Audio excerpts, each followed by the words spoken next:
27절까지를 먼저 오전 설교에 하려고 합니다. 오늘 저희 살펴볼 하나님의 말씀은 야고보서 1장 26절부터 27절입니다. 야고보서 1장 26절부터 27절입니다. 근데 먼저 말씀드리면요. 주보에 보면 굉장히 뭔가 많죠. 1번부터 18번까지 있고. 근데 뒤로 갈수록 짧아집니다. 점점 내용이 줄어들어요. 그래서 혹시 걱정하실까봐. 왜냐하면 1번이 길고 2번도 길고 앞번호들은 길거든요. 그래서 혹시 이렇게 길게 하면은 이게 언제 끝날까 걱정하실까봐 미리 말씀드리면요. 뒤로 갈수록 아주 짧아집니다. 야고보서 1장 26절부터 27절이에요. 찾으셨으면 1장 26절만 읽겠습니다. 자, 다 같이 읽겠습니다. 시작. 너희 가운데 어떤 사람이 신앙심이 있어 보이되 자기 혀를 제어하지 아니하고 자기 마음을 속이면 이 사람의 신앙 행위는 헛것이니라. 아멘. 여기 이제 신앙 행위라고 된 것이 릴리전인데요. 우리가 릴리전이라고 하면 이 킹제임스 성경 진영에서는 좀 독립신의 교회 진영에서는 좀 부정적으로 봅니다. 뭐 종교냐 구원이냐 뭐 이런 설교도 하시는 분들 있고요. 그래서 뭐 일반적으로 종교가 부정적인 건 맞는데 이제 여기서는 긍정적으로 쓰였습니다. 그래서 이제 우리 성경에서 신앙 행위라고 번역을 했죠. 그래서 릴리전이 이제 신앙 행위다. 이렇게 일단 이해하시면 될 것 같습니다. 잠깐 기도하겠습니다. 하나님 아버지, 저희가 오늘 주님의 말씀을 통해서 이 세상에서 저희가 어떻게 그리스도인답게 사는지에 관해서 살펴보려고 합니다. 저희가 배우는 말씀을 단지 머리로만 아는 것이 아니라 실제 주님 말씀에 순종해서 저희 삶을 통해서 주님의 말씀을 드러내고 또 주님께 영광을 돌릴 수 있도록 도와주시기 원합니다. 예수님의 이름으로 기도드렸습니다. 아멘. 야고보서는 행위를 강조하는 책이에요. 그래서 기독교인들이 좋아하지 않는 책입니다. 일반 기독교에서는 이제 개혁주의 전통을 따르는 장로교와 일반 이제 기독교에서는 개혁주의자들은 야고보서를 대부분 강조하지를 않고 있거든요. 그러니까는 마틴 루터 같은 경우에는 나중에 땔감으로 쓰겠다 이렇게 얘기할 정도로 극도로 싫어했습니다. 야고보서를. 왜냐하면 루터가 생각할 때는 로마서가 가르치는 진리와 다른 것을 야고보서가 가르친다 이렇게 생각을 했기 때문이에요.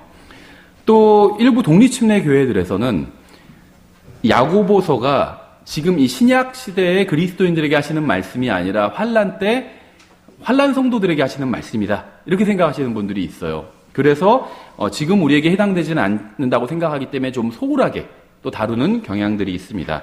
하지만 우리가 야고보서 서론에서 공부했던 것처럼 야고보서는 신약 시대의 그리스도인들에게 하시는 말씀입니다. 이 신약 시대의 진리와 일치하는 것들 다 일치하고 있어요. 내용이. 특히 사도 바울이 구원에 관해서 하는 이야기가 아니라 그리스도인의 행위, 그리스도인은 어떻게 살아야 되는지에 관해서 말씀하고 있는 것과 이 야고보서는 정확히 일치하고 있습니다. 그래서 로마서와 야고보서가 주제가 다르다고 보시면 돼요. 로마서는 주로 구원에 대한 이야기를 하고 있고 야고보서는 그리스도인의 삶에 관한 이야기를 하고 있습니다. 그렇기 때문에 좀 서로 안 맞는 것처럼 보일 수는 있지만 사실은 서로 같은 것을 증언하고 있다는 거죠. 여기서 야고보서의 주제는 행위입니다. 어떻게 하면 그리스도인다운 행위를 할까? 어떻게 하면 그리스도인답게 살까? 이것이 야고보서의 주제입니다. 여기서 우리가 앞에서 좀 살펴본 부분들이 있죠. 그런 것들을. 근데 이제 오늘 저희 본문 1장 26절에선 혀에 관해서 또 이야기를 하고 있습니다. 행위에 관해서 신앙 행위는 헛것이니라 행위에 관해서 얘기를 하면서 혀에 관한 얘기를 하고 있죠. 근데 혀를 제어해야 된다. 이런 얘기를 하고 있죠. 근데 이제 혀가 움직이는 행위는 말을 만들어내죠. 그러니까 이제 말과 행위가 사실은 크게 다르지 않아요. 혀가 움직여서 말을 만들어내잖아요. 근데 사실은 뭐 그런 면뿐만이 아니라 우리가 말과 행위가 서로 다를 때 사람들은 우리 말을 신뢰하지 않겠죠. 또 우리의 행위에 대해서도 의심을 하겠죠. 그래서 우리는 바른 행위를 해야 되는데 또 바른 말도 해야 됩니다. 그래서 이 바른 행위와 바른 말이 서로 보조를 맞춰야만 우리가 전하는 진리가 사람들에게 받아들여질 수가 있겠죠. 그래서 야고보서는 우리가 하는 말에 대해서도 바르게 해야 된다. 이제 이런 경고를 하고 있습니다. 27절에 하나님 곧 아버지 앞에서 순수하고 더럽지 않은 신앙행위는 이것이니 즉 고난 중에 있는 아버지 없는 자들과 과부들을 돌아보고 세상으로부터 자기를 지켜 더럽혀지지 아니하는 것이니라. 이렇게 말씀하고 있죠. 그래서 지금 그리스도인이 어떻게 살아야 되는지에 대해서 이제 간단하게 몇 가지를 얘기하고 있는데요. 저희가 성경에서 좀 더 그리스도인의 삶에 관한 구절들을 찾아서, 그러니까 이 세상에서 어떻게 살아야 되는지 이런 구절들을 좀 더 찾아서 살펴보려고 합니다. 근데 이왕 이제 구절이 나왔으니까 제가 좀 설명을 드리면요. 이 야고보서 1장 27절은 예수 그리스도의 신성을 아주 강하게 입증하는 구절인데요. 좀 안타깝게 한글에서는 이것이 드러나지 않습니다. 하나님 곧 아버지 앞에서 이렇게 말씀하고 있죠. 그럼 여기서는 지금 하나님 아버지만 말하고 있는 것 같죠. 하나님 곧이란 말은 같다는 거잖아요. equal. 그래서 영어로는 주로 이분이란 표현이 많이 쓰이거든요. 우리 킹제임스 성경에선. 근데 여기선 이분이란 표현이 쓰인 게 아니라 이 곧이라고 번역된 영어 단어가 사실은 and예요. 그러니까 사실은 하나님과 아버지 앞에서예요. 영어로는. before God and the Father 이렇게 되어 있거든요. 하나님과 아버지 앞에서. 그러니까 어떤 사람들은 아버지는 하나님이고 아들은 하나님이 아닌 다른 존재처럼 생각하는 사람들이 있어요. 여호와의 증인들이 대표적이죠. 근데 성경은요. 아들도 하나님이라고 분명하게 말씀하고 있어요. 왜냐하면 하나님과 아버지 이러면은 아버지는 아버지 하나님이잖아요. 그러니까 앞에 나오는 하나님은 누굴 말하는 걸까요? 예수님을 말하는 거예요. 그래서 이 구절은 예수 그리스도의 신성을 아주 강하게 입증하는 구절인데 한글 성경에서는 좀 그게 드러나지 않죠. 예, 그래서 좀 설명을 드렸고요. 하나님 곧 아버지 앞에서 순수하고 더럽지 않은 신앙 행위는 이것이니 즉 고난 중에 있는 아버지 없는 자들과 과부들을 돌아보고 세상으로부터 자기를 지켜 더럽혀지지 아니하는 것이니라. 이 말씀에 의하면 우리가 무슨 말을 하는지보다 중요한 것은 우리가 어떻게 행동하는지입니다. 특히 지금 이 시대엔 더 그런 것 같아요. 사람들이 우리의 말을 들어줬으면 좋겠는데 우리의 말은 별로 듣지 않고 세상 사람들이 우리의 말만을 들어주면 편하겠죠. 근데 세상 사람들은 우리의 말은 별로 듣지 않고 우리의 행위를 자꾸 지켜보고 있다는 거예요. 우리가 아무리 거룩하고 훌륭한 말을 해도 우리가 그 말에 반하는 행위를 하면 사람들은 저 사람들의 행위는 좀 잘못하니까 행위는 좀 잘못하지만 그래도 진리를 말하고 있으니까 진리는 받아들여야지. 이렇게 생각해주면 참 좋겠는데 그렇게 생각하지 않고 말하는 것과 행위가 다른 걸로 봐선 저 사람들은 위선자임에 틀림없고 저 사람들이 전하는 진리도 다 가짜임에 틀림없다. 이렇게 판단해버린다는 겁니다. 그렇죠. 그래서 우리는 하나님 앞에서 먼저 그리고 다른 그리스도인들 앞에서 그리고 또 세상 사람들 앞에서 바르게 행해야 될 다시 말하면 그리스도인답게 살아야 될 이유가 있다는 거죠. 그래서 성경은 믿는 사람들이 세상에서 어떻게 살아야 하는지를 말씀하고 있습니다. 전 지금 우리 교회에 가장 필요한 말씀이 이런 말씀이라고 생각해요. 우리가 이 세상에서 어떻게 살아야 되는지 배워야 됩니다. 믿는 사람들이 세상에서 어떻게 살아야 되는지 말씀하시는 18가지를 좀 찾아보도록 하겠습니다. 먼저 믿는 사람은 세상이 추구하는 것을 추구하지 말고 세상이 근심하는 것을 근심하지 말아야 됩니다. 우리 이 세상으로부터 자유로워요. 이 세상의 운명과 우리 운명은 다르거든요. 이 세상에서 무슨 일이 일어나도 우리의 운명은 변하지 않아요. 전쟁이 일어나고 아니면 아주 평화롭던지 뭐 어떤 일이 일어나도 우리는 예수 그리스도와 함께 예수님을 만나서 주님과 함께 영원히 같이 있게 될 것입니다. 이건 변하지 않습니다. 마태복음 13장 22절에 이렇게 되어 있어요. 씨 뿌리는 자의 비유죠. 가시나무들 사이에 씨를 받은 자 또한 말씀을 듣되 이 세상의 염려와 재물의 속임수가 말씀을 숨 막히게 함으로 열매 맺지 못하는 자니라. 이렇게 말씀하고 있어요. 성경은요, 이 세상이 우리를 속이고 있다고 표현할 때도 있고요. 또 우리의 것을 훔쳐간다는 표현도 있어요. 뭘 훔쳐가는 걸까요? 우리의 인생을 훔쳐가는 거예요. 쓸데없는 일에 우리가 자꾸 연루되게 해가지고 우리의 인생을 훔쳐가는 것이. 근데 여기서는 이 세상의 염려와 재물의 속임수래요. 구원받은 사람도 이 세상에 살고 있죠.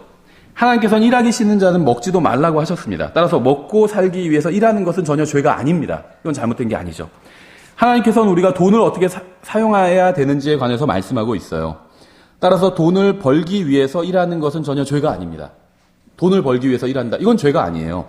돈이 있어야지 살잖아요. 그리스도인이라도 하나님께서 지금 만나를 내려주시는 건 아니잖아요. 영적인 말씀은 음식은 주시지만 우리의 육체를 위한 음식을 주시는 건 아니거든요. 이거는 우리가 정당하게 일해서 우리가 돈을 벌어서 먹고 살기를 원하신다는 겁니다. 또 하나님께서는 남자가 혼자 있는 것이 보기 좋지 않다고 하셨죠. 따라서 결혼해서 가정을 이루는 것은 죄가 아니죠. 근데 가정을 이루면 어떻게 되죠? 돈이 더 많이 들잖아요. 혼자 있을 때보다. 그렇죠. 돈을 벌어야 돼요. 그래서 돈을 벌기 위해서 열심히 일한다. 아침부터 밤늦게까지 열심히 일한다. 이거는 전혀 죄가 아닙니다. 권장하고 있어요. 성경에서는 그렇게 하라고. 하지만 이 세상에서 먹고 사는 문제가 마음을 완전히 장악해서 하나님의 말씀이 뿌리를 내리지 못하게 해서 열매 맺는 그리스도인이 되지 못하게 하면 그건 세상의 염려와 재물의 속임수에 빠져버린 겁니다. 돈을 벌기 위해서 일하는 것은 잘못이 아니지만 돈이 자신을 지배하게 되면 속임수에 빠진 거예요. 속은 거예요. 돈에게. 가족을 부양하기 위해서 직업을 갖는 일은 잘못된 것이 아니지만 일의 지배를 당해서 하나님의 말씀을 읽지도 못하고 교회에 나올 수도 없다면 그것은 세상의 속임수에 빠진 겁니다. 무엇인가 대단히 잘못된 거예요. 하나님의 말씀대로 살 수도 없을 정도로 바쁘다면 잘못된 직업을 갖고 있는 거예요. 어떻게 보면. 간신히 생활을 유지할 정도로 수입이 적지만 하나님의 말씀대로 사는 것이 원하는 모든 것을 소유했지만 하나님의 말씀을 읽은 시간도 없고 그리스도인의 열매를 맺을 삶을 살지 못하는 것보다는 훨씬 낫다는 겁니다. 우리는 생각해 보세요. 아주 풍족한 삶을 사는 것과 하지만 신앙생활을 할 수가 없어요. 하나님 말씀을 읽을 수도 없고 하나님의 뜻대로 살 수도 없고 그리스도인다운 열매를 맺을 시간도 없어요. 하지만 재물은 풍족해요. 그것과 간신히 먹고 살아요. 간신히 먹고 살아요. 그런데 그리스도인답게 살 수 있는 시간은 있어요. 우리는 대부분 그럼 전자를 선택하거든요. 근데 사실은 하나님께서 보실 때는 후자가 더 낫다는 거예요. 재물에 많고 적으면 하나님께 사실 의미가 없다는 겁니다. 그렇죠. 이 세상을 사는 그리스도인의 첫째 지침은 이 세상의 염려에 속지 말고 자유로워져야 한다는 거예요. 세상이 염려하는 것에 같이 염려하지 말라는 겁니다. 우리는 이 세상이 우리를 지배하지 못하게 하면서도 충분히 이 세상에서 그리스도인답게 살 수가 있습니다. 누가복음 21장 34절에서 이렇게 말씀하셨어요. 너희는 스스로 주의하라. 그렇지 않으면 언제라도 너희 마음이 과식과 술 취함과 이 세상 삶의 염려로 무겁게 되어 그날이 알지 못하게 너희에게 임할까 염려하노니 그날이 온 지면에 거하는 모든 사람에게 올무같이 임하리라. 그러므로 너희가 앞으로 일어날 이 모든 일을 피하고 사람의 아들 앞에 서기에 합당한 자로 여겨지도록 항상 기도하며 깨어 있으라 하시니라. 그러니까 삶의 염려로 마음이 무겁게 된 것은 항상 기도하며 깨어 있지 않은 결과라는 겁니다. 자신이 이 세상 삶의 염려에 사로잡혀 있는지 어떻게 알 수 있을까요? 그러니까 하나님께서는요, 우리가 이 세상에서 그리스도인답게 살기 위해서 이 세상 삶의 염려에 사로잡혀 있지 말라고 말씀하셨거든요. 근데 나의 지금 상태가 이 세상 삶의 염려에 사로잡혀 있는지 어떻게 알 수 있을까요? 만일 어떤 일을 하느라 바빠서 오늘 예수님께서 다시 오신다는 사실을 잊거나 오늘 그리스도의 심판석 앞에 설 수 있다는 사실을 잊는다면 그건 이 세상의 염려에 사로잡혀 있는 거예요. 오늘이 주님을 만나는 날이 될 수도 있다. 이 사실을 오늘 잊고 살았어요. 하루 종일. 그러면 그건 세상의 염려에 사로잡혀 있는 것입니다. 그러니까 이 세상에서 열심히 일해야 돼요. 하지만 오늘 주님을 만날 수도 있다는 생각할 수도 있을 정도의 여유는 갖고 있어야 된다는 거예요. 주님의 재림과 그리스도의 심판석이 아닌 다른 일이 마음의 첫째 자리를 차지하고 있다면 이 세상 염려에 사로잡혀 있는 것일 수 있습니다.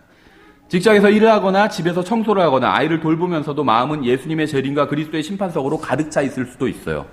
하지만 동일한 일을 하면서도 마음이 세상으로 가득 차 있을 수도 있고 그런 경우가 바로 세상에서 그리스도인답게 살지 못하는 경우인 것입니다. 두 번째, 우리는 혼을 팔아서 세상을 사려고 해서는 안 됩니다. 마태복음 16장 26절에 있죠. 사람이 만일 온 세상을 얻고도 자기 혼을 잃으면 그에게 무슨 유익이 있느냐? 혹은 사람이 무엇을 주어 자기 혼을 대신하게 하겠느냐? 사람이 온 세상을 얻는다 해도 자신의 혼을 잃어버린다면 아무런 소용이 없습니다. 온 세상도 한 사람의 혼보다 가치가 훨씬 떨어진다면 세상의 일부의 가치는 말할 필요도 없겠죠. 그러니까 예수님께서는요, 내가 온 세상을 다 얻는다 할지라도 내가 죽어서 지옥에 간다면, 내가 죽는다면 그게 다 무슨 소용이 있냐 이렇게 말씀하고 있는 거죠. 한 사람의 혼이 온 세상보다 더 소중하다고 말씀하신 거예요. 그 사람에겐. 그러니까 상대적인 거죠. 다른 사람의 혼보다 나는 온 세상이 더 소중하다고 생각할 수 있지만 그 본인에게는 나에게는 나의 혼이 온 세상보다 훨씬 더 소중하다는 거예요. 그렇죠? 맞죠? 이게 사실이라면 온 세상이 아니라 온 세상의 일부는 나의 혼보다 훨씬 더 소중하지 않은 것이 분명하죠. 무슨 말이냐면 내가 지금 막 하고 있고 추구하고 있는 일들이 온 세상도 아니고 온 세상의 아주 작은 일부예요. 그렇죠? 그것보단 나의 혼이 훨씬 더 소중하다는 거예요. 나의 혼에 관한 일이 훨씬 더 소중하다는 것입니다. 다른 말로 하면 이 세상에서 원하는 모든 것을 이룬다 해도 지옥에 간다면 아무런 소용이 없다는 거예요. 주님께서 하신 말씀의 의미는 사람이 수천억의 재산을 소유하고도 끔찍하게 죽을 수도 있다는 겁니다. 대표적인 예가 그 하워드 휴즈를 들죠. 엄청난 조 단위의 재산가죠. 이 사람 끔찍하게 죽었어요. 짐승처럼 죽었어요. 나중에 이성을 잃고. 이 사람의 많은 재산 어떻게 되는 줄 아세요? 다른 사람들이 자식이 물려받지도 못했어요. 제가 알기에는. 죽은 지가 벌써 몇십 년이 되는데 아직도 소송 중이래요. 왜냐면 다른 사람이 나와서 내가 사실은 숨겨준 자식이다 막 이러고 나와가지고 소송이 복잡해져가지고. 그러니까 수천억의 재산을 소유하고도 짐승처럼 끔찍하게 죽을 수도 있어요. 저는 이 말씀이 구원 이상의 의미를 담고 있다고 생각합니다. 이 세상 사람들이 구원받지 못한 채 자신의 오는 어떻게 되든 상관하지 않고 물질만을 쫓는 것도 굉장히 불쌍한 일이죠. 우리는 그 사람의 운명을 알고 있어요. 그렇죠? 예수님을 믿지 않는 사람의 운명을 알고 있어요. 그 사람은 죽으면 지옥에 갈 겁니다. 근데 언제 죽을지도 몰라요. 근데 그 사람은 그것도 모른 채 그냥 막 물질만을 쫓느라 모든 힘을 다 낭비하고 있다는 거예요. 인생을. 이제는 멈춰서서 정말 죽음 이후에 어떻게 될지 생각을 해봐야 될 텐데 그런 건 전혀 생각하지도 않고 그냥 이 세상에서 눈에 보이는 것들, 영원하지도 않은 것들, 그것들만을 위해서 인생을 다 쓰고 있다는 거예요. 완전히 낭비하고 있다는 거예요. 그런 사람을 볼 때 우리는 불쌍한 마음이 들죠. 근데 더 불쌍하고 안타까운 일이 뭔지 아세요? 구원받은 사람이 영원한 것에는 관심을 두지 않고 일시적인 이 세상의 것들만을 쫓느라 인생을 낭비해버리는 것은 훨씬 더 불쌍한 일이에요. 그렇죠. 영혼에 대해서 몰라요. 물질적인 게 다인 줄 알아요. 그런 사람이 물질적인 것만을 위해서 사는 건 불쌍하긴 하지만 이해는 되죠. 그 사람은 이 물질이 다인 줄 아니까. 근데 구원받은 사람은 다르잖아요. 죽음 이후에 하늘나라가 있다는 걸 알아요. 인생은 짧다는 걸 알고 있습니다. 인생이 다가 아니라는 걸 알고 있어요. 이 모든 우리가 눈으로 보는 모든 것들이 다 불로 살라질 것이라는 걸 알고 있어요. 영원한 생명이 있고 지옥이 있고 하늘나라가 있다는 걸 알고 있습니다. 하나님의 심판이 있다는 걸 알고 있어요. 그런데도 불구하고 그런 걸 믿는다고 말하는데도 불구하고 이 세상 일시적인 삶에만 올인해서 사는 구원받은 사람들이 너무나도 많다는 거예요. 더 불쌍한 일이라는 거죠. 세 번째, 다른 그리스도인을 실족하게 해서는 안 됩니다. 마태복음 18장 7절부터 8절에 있죠. 실족하게 하는 일들로 인하여 세상에 화가 있으리로다. 실족하게 하는 일들이 반드시 일어날 것이로되 실족하게 하는 일을 일으키는 그 사람에게는 화가 있으리로다. 그러므로 만일 내 손이나 내 발이 너를 실족하게 하거든 그것들을 찍어 내게서 내버리라. 내가 절뚝거리거나 불구자가 된 채 생명에 들어가는 것이 두 손과 두 발을 가지고 영존하는 불 속에 던져지는 것보다 내게 더 나으니라. 세상은 믿는 사람을 실족하게 합니다. 실족하게 할 거예요. 이 세상은 여러분을 실족하게 할 겁니다. 다시 말하면 여러분에게 상처를 줄 거라는 거예요. 이 세상은. 하지만 우리는 믿는 사람을 실족하게 해서는 안 돼요. 그러니까 실족하게 하는 일은 이 세상에서 일어날 겁니다. 하지만 우리가 다른 사람을 실족하게 해서는 안 된다는 거죠. 다 같은 구원받은 사람이라 해도 어떤 문제에 있어서는 서로 동의하지 않는 문제가 있어요. 그렇죠? 같은 성경을 보고 같은 교회에 다닌다고 해서 같은 관점으로 모든 것을 보는 것은 아니기 때문입니다. 만일 누군가 자신이 죄인이라는 사실을 시인하고 예수 그리스도의 십자가 대속을 진심으로 믿는다면 그 사람은 구원받은 사람이죠. 누군가 이렇게 구원받아 하나님의 자녀가 되었다면 우리는 그 사람과 가능하면 잘 지내기 위해서 노력해야 됩니다. 나와 정치적인 생각이 다르고 성향이 다르고 하다 할지라도 그 사람이 구원받은 하나님의 자녀라면 그 사람과 잘 지내기 위해서 노력해야 된다는 거예요. 이 세상은요, 구원받은 하나님의 자녀를 미워합니다. 그렇죠? 그래서 실족하게 하려고 해요. 상처를 주려고 해요. 구원받은 하나님의 자녀들에게 상처를 주려고 한다는 거예요. 이 세상이. 하지만 우리는 같은 아버지를 모신 한 가족이기 때문에 구원받은 하나님의 자녀를 미워하지 않아요. 그렇죠? 그래서 우리는 가능하면 구원받은 사람이 실족하지 않게 하기 위해서 최선을 다해야 됩니다. 물론 이것이 다른 형제나 자매에게 상처를 주지 않기 위해서 진리를 말해주지 말라는 의미는 아니에요. 진리를 말해줘야 됩니다. 사랑 안에서 진리를 말해야 한다고 말씀하고 있잖아요. 때로는 누군가에게 상처가 될지라도 진리를 전해야 될 때도 있어요. 다만 성경에서 명백하게 말씀하지 않은 것을 이야기하면서 다른 사람에게 상처를 주고 실족하게 해서는 안 된다는 겁니다. 그렇죠? 네 번째는 우리는 자신이 세상에 속하지 않았다는 사실을 잊으면 안 돼요. 요한복음 15장 19절이죠. 너희가 세상에 속하였으면 세상이 자기 것을 사랑하였으리라. 그러나 너희가 세상에 속하지 아니하고 오히려 내가 세상에서 너희를 택하였으므로 세상이 너희를 미워하느니라. 예수님께서는요, 우리가 세상에 속하지 않았다고 말씀하셨어요. 요한복음 17장 14절. 내가 아버지의 말씀을 그들에게 주매 세상이 그들을 미워하였사오니 이는 내가 세상에 속하지 아니한 것 같이 그들도 세상에 속하지 아니하기 때문이니라. 예수님은 세상에 속한 분이 아니죠. 그런데요, 예수님은요, 예수님이 세상에 속하지 않은 것처럼 우리도 세상에 속하지 않았다고 말씀하고 있어요. 이걸 기억해야 돼요. 그래야지 우리가 세상에서 바르게 살 수가 있습니다. 여러분이 구원받았다면 여러분은 세상에 속하지 않았어요. 그런 생각하면서 사시나요? 세상에 속한 사람이 아니에요. 구원받은 사람은. 제가 믿고 있는 것을 최선을 다해서 한번 설명해 볼 테니까 오해하지 말고 한번 잘 들어보시기 바랍니다. 만일 구원받은 어떤 사람이 하나님의 말씀을 믿고 그대로 실행하고 자신의 믿음을 자유롭게 전하면서도 국회의원이나 도지사나 대통령이 될 수 있다면 그렇게 하면 됩니다. 그건 잘못된 게 아니에요. 그렇죠? 국회의원이나 대통령이 되거나 도지사가 되거나 이건 죄가 아니죠. 그렇게 하면 돼요. 그러니까 내가 내 신앙을 하나도 포기하지 않고 하나님의 말씀대로 살면서 정직하게 살면서 국회의원이 되거나 대통령이 될 수 있다면 되면 됩니다. 성경은 그런 거 되지 말라고 말씀하신 적이 없어요. 하지만 믿지 않는 사람들과 연합하고 주님을 미워하는 사람들의 지원을 받아야 되고 성경의 진리를 타협해야만 국회의원이나 도지사나 대통령이 될 수 있다면 하지 않는 게 좋습니다. 위에 있는 권력자들은 하나님께로부터 권력을 받은 것은 사실이죠. 로마서 13장에서 그렇게 말씀하고 있어요. 권력자들은 하나님께 권력을 받았어요. 하나님께서 허락해 주셨기 때문에 그 사람이 권력을 잡은 것이고 우리는 그 권력자들에게 나와 정치적인 성향이 좀 다르다 할지라도 그 권력자에게 순종해야 됩니다. 그렇죠. 하지만 그렇다고 해서 하나님께서 구원받지 않은 권력자를 구원받은 사람보다 귀하게 여기신다는 건 절대 아니에요. 하나님의 눈앞에서는 아무리 높은 지위에 있고 큰 권력을 가지고 있다 할지라도 구원받지 않은 사람은 그저 지옥에 던져져야 하는 끔찍한 죄인으로 보일 뿐이에요. 하지만 세상에서 아무런 힘도 없고 권력도 없고 가진 것도 없고 가진 것도 없는 사람이라 해도 예수 그리스도를 믿고 구원받아 하나님의 자녀가 되었다면 이 세상 무엇보다 하나님께서는 더 소중하게 여기십니다. 구원받지 않은 대통령보다, 구원받지 않은 유엔 총장보다, 구원받지 않은 국회의원보다 우리를 구원받은 사람을 훨씬 더 소중하게 여기신다는 거예요. 이걸 반드시 기억해야 돼요. 여러분이 구원받아 하나님의 자녀가 되었다면 하나님의 자녀답게 살아야 됩니다.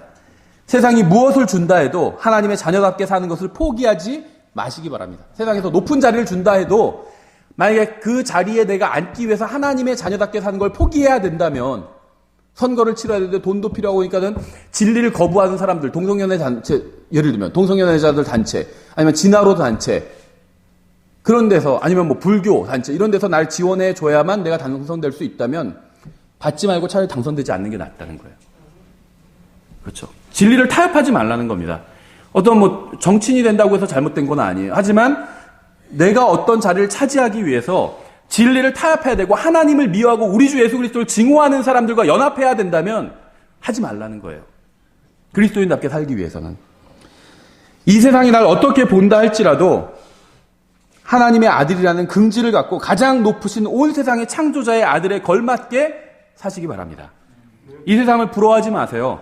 이 세상은 아무것도 아니에요. 아무것도 아니에요. 제가 지금 말한 대로 그대로 이루어질 거예요.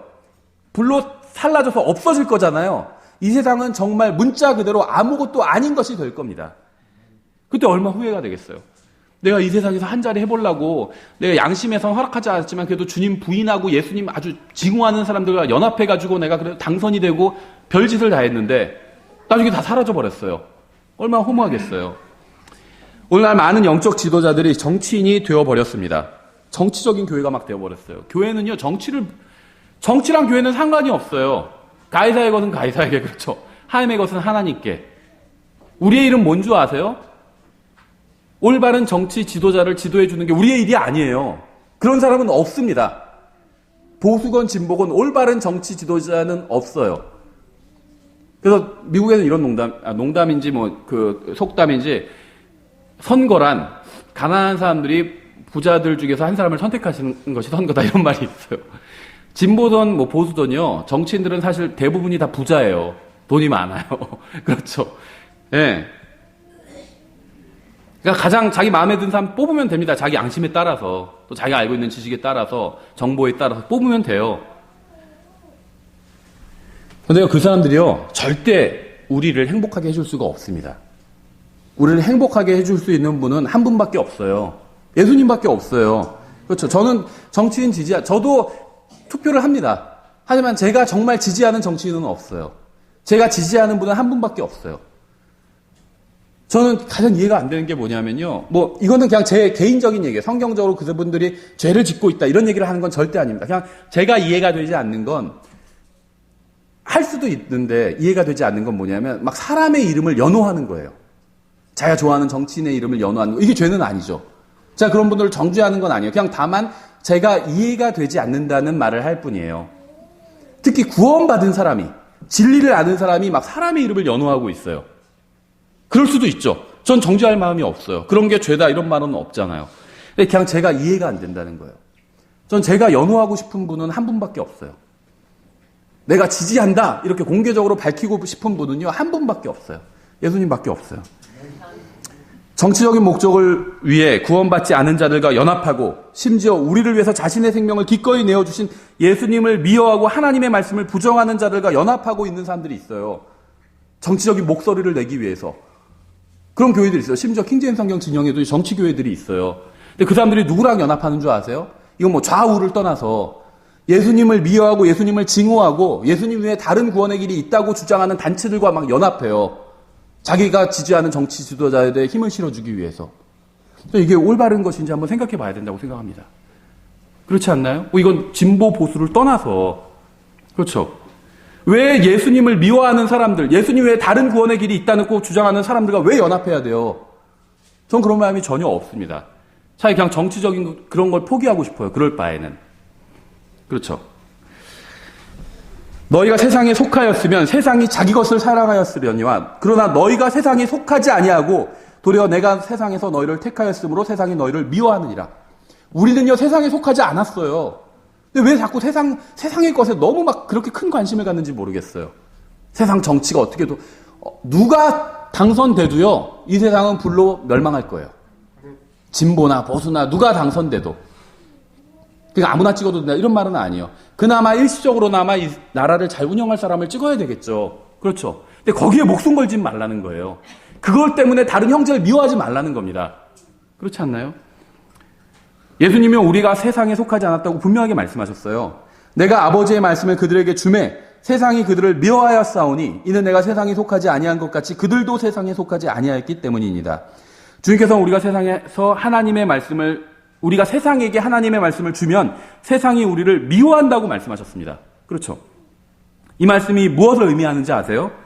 세상이 우리를 미워하지 않고 오히려 우리와 연합하려고 한다면 그 이유가 무엇일까요?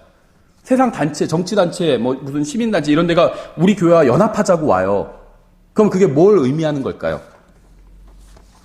우리가 세상에게 하나님의 말씀을 주지 않았기 때문에 세상은 우리가 자신들의 편이라고 생각하는 거예요. 정치 어떤 단체, 시민단체 이런 단체가 만약에 우리 교회와 우리 교회 조그마하니까 그렇게 알겠지만 만약에 교회가 커지면요. 100명, 200명, 1000명, 10,000명 이런 교회 되잖아요.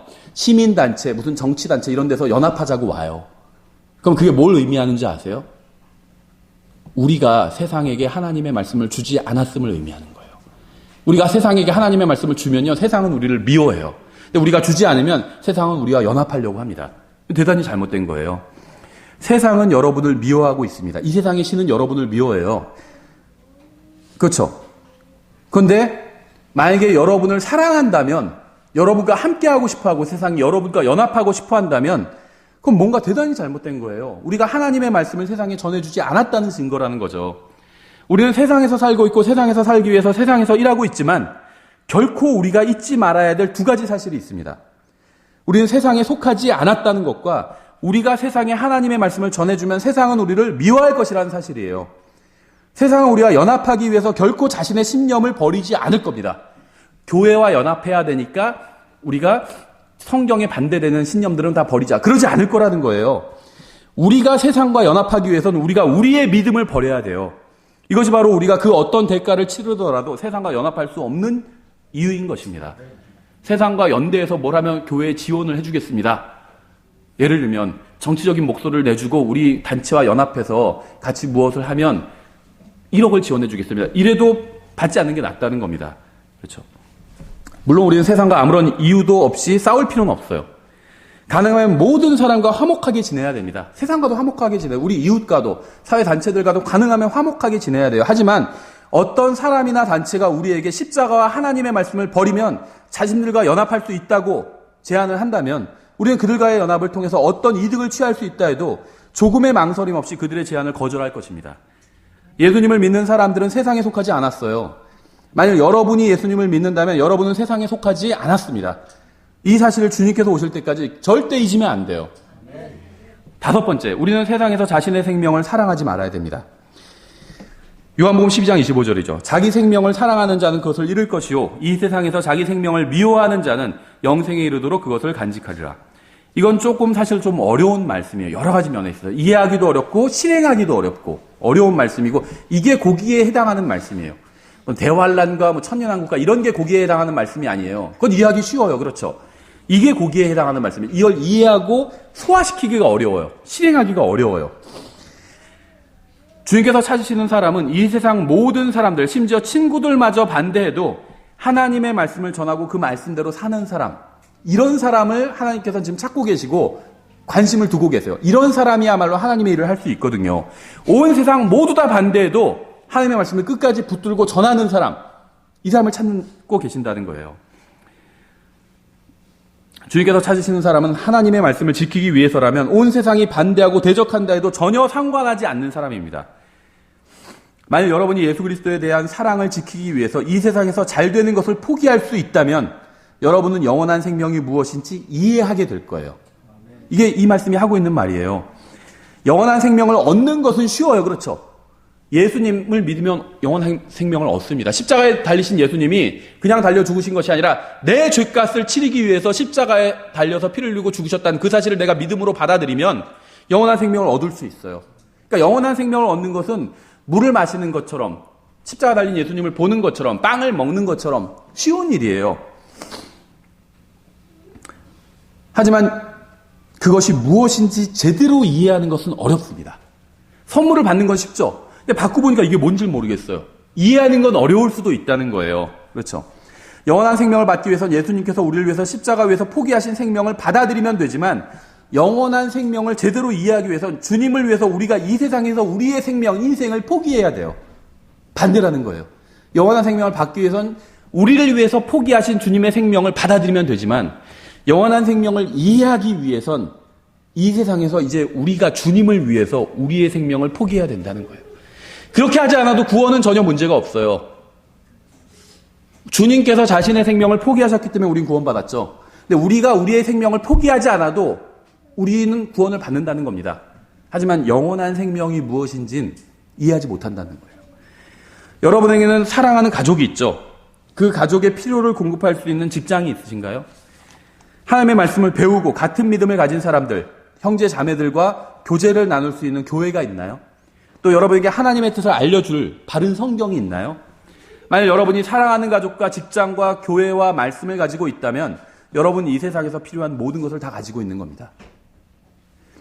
예수님을 위해서 자신의 인생을 내어놓는 것은 전혀 어리석은 게 아닙니다. 그건 이 세상이 가르치는 거예요. 야, 그래도 네 인생도 좀 챙겨야지. 네 목도 챙겨야지. 네 노후도 대비하고 네 인생을 챙겨야지. 너무 예수님을 위해서 그렇게 헌신하는 건 그거는 좀 광신적인데 이건요 마귀가 하는 말이에요.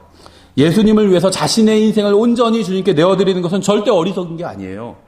예수님을 따르는 것은 정말 가치가 있는 일입니다. 재물이나 명예나 쾌락을 쫓으면 반드시 100% 반드시 후회하게 돼 있어요. 그러한 것은 우리의 생명과 인생을 바칠 가치가 없는 것들이기 때문이에요. 하지만 온 세상을 창조하시고 우리를 구원하시고 다시 오셔서 온 세상을 심판하실 예수님을 따르는 것은 정말 영원히 가치 있는 일입니다. 설령 그분을 따르기 위해서 우리의 인생을 전부 사용해야 한다 할지라도 그것은 전혀 아깝지 않은 일이고 결코 후회하지 않은 일이에요. 예수님은 세상에게 하나님의 말씀을 전해주셨기 때문에 세상에서 미움을 받으셨습니다. 여러분도 세상에게 하나님의 말씀을 전함으로 인해서 미움을 받을 준비가 되어 있어야 된다는 거예요. 그렇지 않으면 여러분은 결코 주님의 제자가 될 수 없습니다.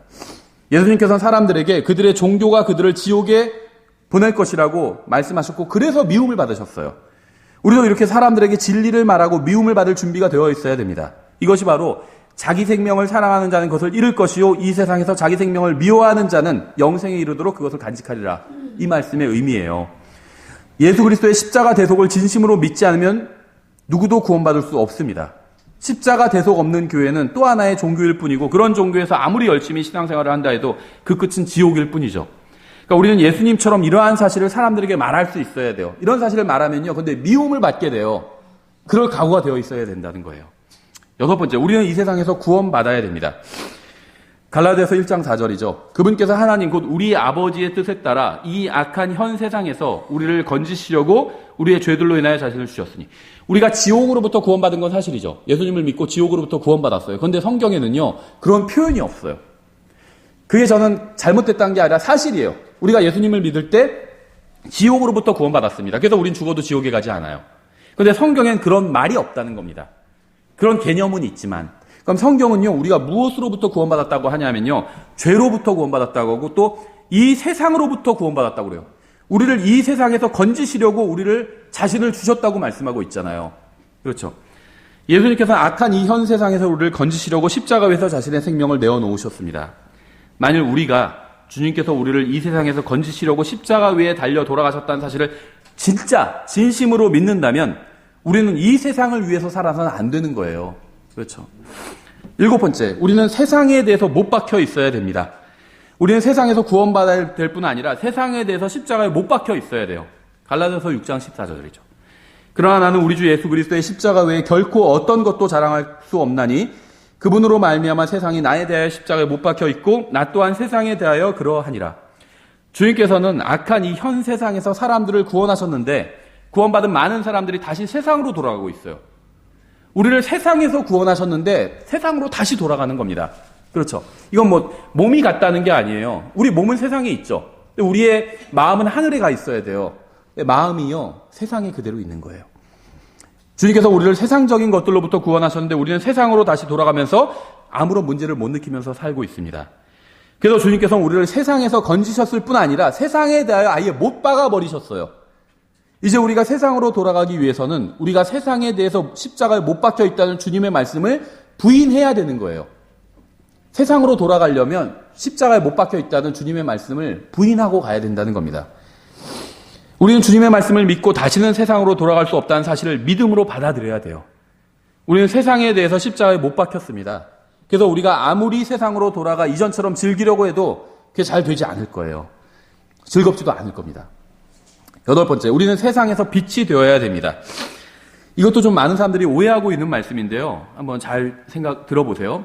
먼저 빌립보서 2장 15절에 이렇게 되어 있어요. 이것은 너희가 흠이 없고 무해한 자, 곧 구부러지고 비뚤어진 민족 가운데서 책망받을 것이 없는 하나님의 아들들이 되게 하려 함이라. 그런 민족 가운데서 너희가 세상에서 빛들로 빛나며, 우리가 빛들로 빛난다고 말씀하고 있죠. 주님께서 우리가 세상에서 사람들에게 빛이 되어야 한다고 말씀을 하셨습니다. 그런데 마태복음 5장 14절부터 15절에도 같은 말씀이 있는데요. 많은 사람들이 오해하고 있는 말씀이에요. 너희는 세상의 빛이니 산 위에 세운 도시가 숨겨지지 못하리라. 또 사람들이 등잔불을 켜서 통 밑에 두지 아니하고 등잔대 위에 두나니 그래야 그것이 집 안에 모든 사람에게 빛을 주느니라. 여러분은 이 말씀을 제대로 이해해야 됩니다. 주님께서는 우리가 세상의 빛이라고 말씀하셨어요. 근데 우리가 세상의 빛인 이유는 세상을 밝혀주기 위함이 아닙니다. 이게 중요해요. 세상의 빛이라고 하니까 이제 세상의 빛이라고 하는데 뒤에서 보면 우리의 빛이 있다고 했거든요. 그러니까 우리가 빛을 갖고 있어요. 이게 세상의 빛이에요. 근데 우리가 빛을 갖고 있는 목적이 세상을 밝혀주기 위함이 아니라는 겁니다. 그럼 용도가 무엇일까요? 16절에 나와 있어요. 이와 같이 너희 빛을 사람들 앞에 비추어. 그럼 사람들을 밝혀주기 위함인 것 같죠? 근데 그게 아니에요. 그들이 너희의 선한 행위를 보고 하늘에 계신 너희 아버지께 영광을 돌리게 하라. 이게 한국말로는 잘 감이 들어오지 않는데 영어로는 굉장히 분명하게 드러납니다. 의미가. 무슨 말이냐면요. 빛을 비춰야 돼요. 근데 그 목적이 뭐냐면 세상을 비춰주기 위함이 아니라 세상의 빛은 예수 그리스도예요. 세상 전체를 예수님께서 비춰주실 겁니다. 우리는 그렇게 할 수가 없어요. 그럼 우리는 뭘 하냐면 빛을 비춰요. 사람들이 우리를 보도록이에요. 나를 보도록. 그렇죠. 그래서 예전에 이런 일이 있었다고 그래요. 캄캄한 밤인데 저쪽에서 빛이 막 빛나고 있는 거예요. 가까이 보니까 사람이 등불을 들고 이렇게 걸어오고 있어요. 그런데 보니까요, 그 사람이 소경이에요. 그래서 그 사람한테 물어봤대요. 아니, 캄캄한 밤에 어차피 등불을 갖고 오지 않아도 당신은 못 보는 거 마찬가지잖아요. 등불이 있어도 그 사람은 못 봐요. 그래서 왜 들고 왔냐고 하니까 다른 사람이 자기를 보도록, 그래서 자기를 피해가도록, 그래서 등불을 들고 다닌대요. 소경인데도. 우리도 어떻게 보면 그래야 돼요. 빛을 비추는 이유는 세상을 비춰주기 위함이야. 세상을 우리는 못 비춰줘요. 예수님께서 비춰주실 거예요. 우리는요, 빛을 들고 세상이 우리를 보게 해야 돼요. 근데 우리가 악한 행위를 하고 있으면 부끄럽잖아요. 그렇죠? 선한 행위를 하게 돼요. 그래서 이렇게 말씀하죠. 이와 같이 너희 빛을 사람들 앞에 비추어 그들이 너희의 선한 행위를 보고, 우리가 빛을 비추면 사람들이 자신을 보는 게 아니라 우리의 선한 행위를 보는 거예요. 그리고 나서는 그러면 어떻게 되냐면 우리가 하나님 아버지께 영광을 돌리게 되는 거예요. 그러니까 우리의 빛을 사람들 앞에 비추는 이유는 사람들이 우리의 선한 행위를 보게 하기 위함입니다. 약간 이해하기가 어렵죠. 이 구절이 의미하는 것은 세상이 우리의 선한 행위를 보고 하나님께 영광을 돌린다는 게 아닙니다. 한국말로는 약간 그렇게 되어 있는 것 같은데 영어로는 그렇게 되어 있지 않아요. 세상이 우리의 선한 행위를 보면, 세상은요, 우리의 선한 행위를 봐도 하나님께 영광 돌리지 않아요. 저 사람들 예수님 믿는다고 하더니 그래도 잘 믿고 있네. 그러니까 우리가 잘못하는 걸 보면 하나님을 욕해요. 근데 우리가 잘하고 있는 걸 보면 하나님께 영광을 돌리진 않는다는 거예요. 근데 우리가 잘하는 것을 세상에 보여주면요, 그것이 우리가 하나님께 영광을 돌리는 거라는 그 얘기예요. 15절도 바르게 이해할 필요가 있어요. 또 사람들이 등잔불을 켜서 통 밑에 두지 아니하고 등잔대 위에 두나니 그래야 그것이 집안에서 모든 사람에게 빛을 주느니라. 이 통은요, 이 가정이나 상업, 직장을 의미해요. 왜냐하면 통으로 쌀을 되를 푸죠. 직장에서도 그걸 쌀집에서 통으로 되를 대서 팔기도 하죠. 그래서 이 통이라는 것은요, 가정이나 예전에 직장에, 이 일터에서, 시장에서 쓰던 거죠. 그래서 가정이나 이 직장, 일상, 사생활을 의미합니다. 이 통이라는 것은. 근데 등잔불을 켜서 통 밑에 두지 않는데요. 신앙생활을 집에서만 하는 게 아니라는 거예요. 자기 혼자만 하는 게 아니라는 겁니다. 등잔대는 계시록에 의하면 뭘까요? 지역교회예요. 지역교회. 그래서 우리가 지역교회로 함께 모여서 주님을 위해서 선한 일을 할 때 세상 사람들에게 제대로 빛을 비출 수 있습니다. 각자의 빛을 등잔대 위에 두지 않으면 결코 사람들에게 빛을 비춰줄 수 없다는 거예요. 지역교회로 함께 모이지 않으면 그리스도인은 절대 그리스도인답게 살 수가 없다는 겁니다. 반드시 모여야 돼요. 그래서 9번째, 우리는 세상에 속한 정욕들을 거부해야 됩니다. 디도서 2장 12절이죠. 우리를 가르치시되 경건치 아니한 것과 세상에 속한 정욕들을 우리가 거부하고 이 현 세상에서 맑은 정신을 가지고 의롭게 하나님의 뜻대로 살며, 하나님의 은혜가, 이 11절에 보면 하나님의 은혜가 가르치고 있거든요. 하나님의 은혜는 우리가 세상에 속한 정욕들을 거부하라고 가르치고 주고 있습니다. 세상에 속한 정욕들을 거부하지 않은 사람은 하나님의 은혜로부터 아무것도 배운 게 없는 거예요. 천연왕국, 다음에 휴거가 어떻게 일어나는지, 예수님 재림 어떻게 일어나는지 이런 거 다 알아도요, 세상의 정욕들을 거부하지 않은 사람은 하나님의 은혜로부터 아무것도 배운 게 없는 사람입니다. 그렇죠? 10번째, 우리는 세상으로부터 자기를 지켜야 됩니다. 야고보서 1장 27절이죠. 하나님 곧 아버지 앞에서 순수하고 더럽지 않은 신앙 행위는 이것이니 즉 고난 중에 있는 아버지 없는 자들과 과부들을 돌아보고 세상으로부터 자기를 지켜 더럽혀지지 아니하는 것이니라. 우리는 세상으로부터 자기를 지켜야 됩니다. 우리는 혼인식을 치르기 위해서 신부 대기실에서 대기하고 있는 신부와 같아요. 우리는 지금 어린 양의 혼인식, 예수님과 결혼할 거를 우리가 교회로서 기다리고 있죠. 그래서 신부 대기실에 있는 신부와 같습니다. 아직 신부가 입장하기까지는 정확히 알 수 없지만 몇 분의 시간이 남아 있어요. 근데 친구가 와가지고 시간이 있으니까 주차장에 가서 공놀이를 하자고 제안을 합니다. 그래서 무료함을 달래기 위해서 신부 드레스를 입은 채 주차장에 나가서 축구를 했어요. 정신없이 놀다 보니까 옷이 더러워졌는데 신부 입장을 알리는 음악이 흘러나옵니다. 그때 우리는 불현듯 깨닫게 되죠. 내가 큰일을 저질렀구나 하고. 이제 신랑을 만나야 되는데 옷이 완전히 더러워졌네. 큰일 난 거예요. 제가 지어낸 얘기가 아니라 실제로 있었던 얘기가 아니라 레스터 롤로프라는 그 목사님이 비유로 든 얘기였어요. 이게. 우리는 예수님께서 공중으로 오실 것을 기다리고 있습니다. 주님께서 오시면 우리는 어린 양의 혼인식을 치르게 됩니다. 그런데 이 악한 현 세상에 속한 정욕들을 거부하지 못하게 되면 우리는 결국 세상으로부터 자기를 지키지 못한 것이 되고 말아요. 세상은 처음부터 신부에게 밖에 나가서 미식축구를 하자 이렇게 제안하지 않습니다. 처음에는요, 우리 신부 대기실에 있는 드레스를 입고 있는 신부와 같아요. 그 예수님의 재림을 기다리고 있어요. 예수님의 공중 재림을 기다리고 있죠. 만나서 어린 양의 혼인식을 치를 걸 기다리고 있는데요.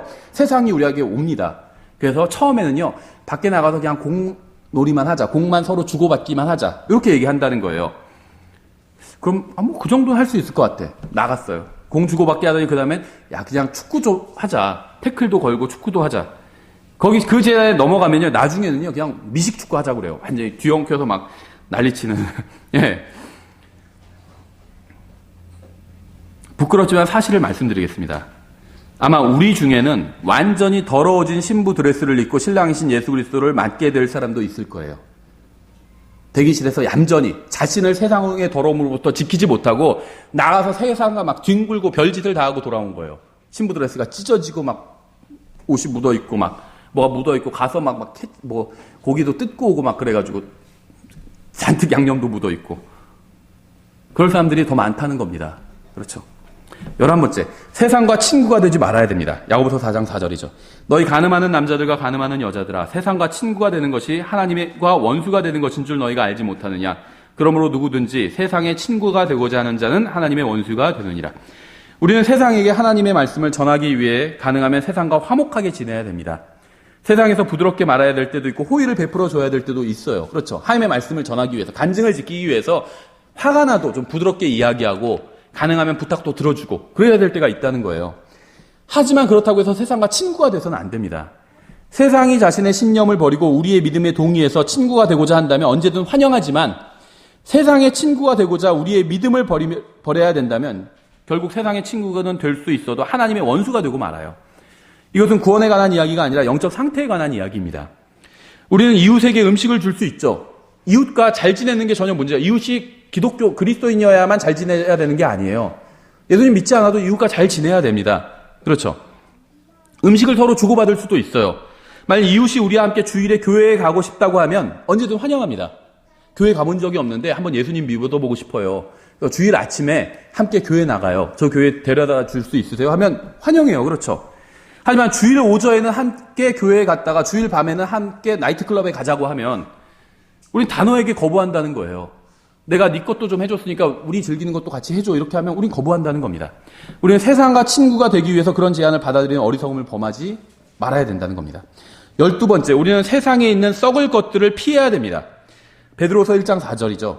그것들로 말미암아 지극히 크고 보배로운 약속들이 우리에게 주어졌나니 이것은 너희가 이 약속들을 힘입어 정욕으로 인해 세상에 있게 된 썩을 것을 피하여 하나님의 본성에 참여하는 자가 되게 하려 함이니라. 우리는 세상에 있는 썩을 것들을 피해야 돼요. 근데 베드로서 2장 20절 이렇게 말씀하고 있어요. 만약 그들이 주 곧 구원자 예수 그리스도를 아는 것을 통해 세상의 오염에서 벗어난 뒤에 다시 그 안에 말려들어 정복되면 마지막 끝이 처음보다 그들에게 더 나쁘니. 또한 우리는 세상의 오염에서 피해야 돼요. 세상의 오염이란 무엇일까요? 우리가 하나님의 순수한 말씀대로 살지 못하게 방해하는 모든 것들이 세상의 오염입니다. 우리가 귀로 듣고 눈으로 보는 것 중 하나님의 말씀대로 살지 못하게 하는 모든 것이 세상에 오염된 것들이에요. 우리가 의롭게 또 거룩하게 사는 것을 방해하는 모든 것들이 오염된 것들이에요. 우리는 이러한 것들로부터 피해야 됩니다. 13번째, 우리는 세상을 사랑하지 말아야 돼요. 요한일서 5장 15절부터 17절이죠.